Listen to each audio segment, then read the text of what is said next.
எல்லாருக்கும் வணக்கம். இன்றைக்கி நம்ம வீடியோவில் 10 நிமிஷத்தில் அப்பள வத்த குழம்பு சட்டுன்னு எப்படி பண்ணுறதுன்னு பார்க்கலாம் வாங்க.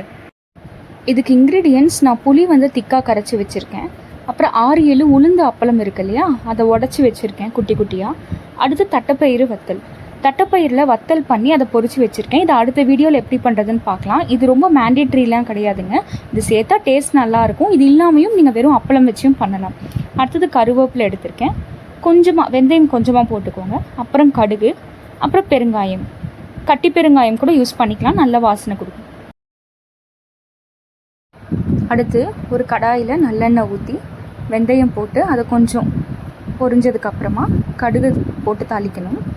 அதுக்கப்புறம் நம்ம இப்போ வெட்டி வச்சோம் இல்லையா அப்பளம், அதை போட்டிங்கன்னா நல்லா கொஞ்சம் அப்பளம் பொரியும். ஸோ எல்லா சைடும் கலரி விடுங்க. அப்பளம் எல்லாமே நல்லா பொரிஞ்சதுக்கப்புறம், ரொம்ப வறுக்கணும்னு தேவையில்லை, லைட்டாக எல்லாமே பொரிஞ்சதுக்கப்புறம் நான் அந்த வத்தல் இருக்கு இல்லையா, தட்டைப்பயிர் வத்தல் பண்ண இல்லையா, நான் அதை போட்டிருக்கேன். உங்களுக்கு இல்லை அப்படின்னா ஒன்றும் பிரச்சனை இல்லை. அடுத்தது காரத்துக்கு நான் 2 ஸ்பூன் காரப்பொடி, அதாவது சாம்பார் பொடி போட்டுட்டு கருவேப்பிலையும் போட்டுட்டு கொஞ்சம் நல்லா கலரி விடுங்க. எல்லா சைடும் அந்த சாம்பார் பொடி சேர்கிற மாதிரி நல்லா கலந்து விட்டுக்கோங்க. அடுத்து நான் கொஞ்சம் பெருங்காயத்தூள் ஆட் பண்ணுறேன். அதுக்கப்புறம் 2 கிளாஸ் தண்ணி ஊற்றுறேன்.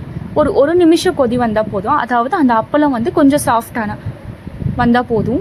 ஒரு நிமிஷம் கொதி விட்டதுக்கப்புறம் தேவையான அளவு உப்பு சேர்த்துக்கோங்க.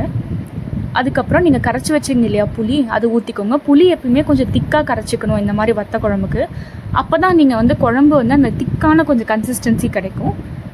அதுக்கப்புறம் தேவையான அளவு மஞ்சள் பொடி போட்டு ஒரு 5 நிமிஷம் கொதித்து அந்த பச்சை வாசனை போனால் போதுங்க.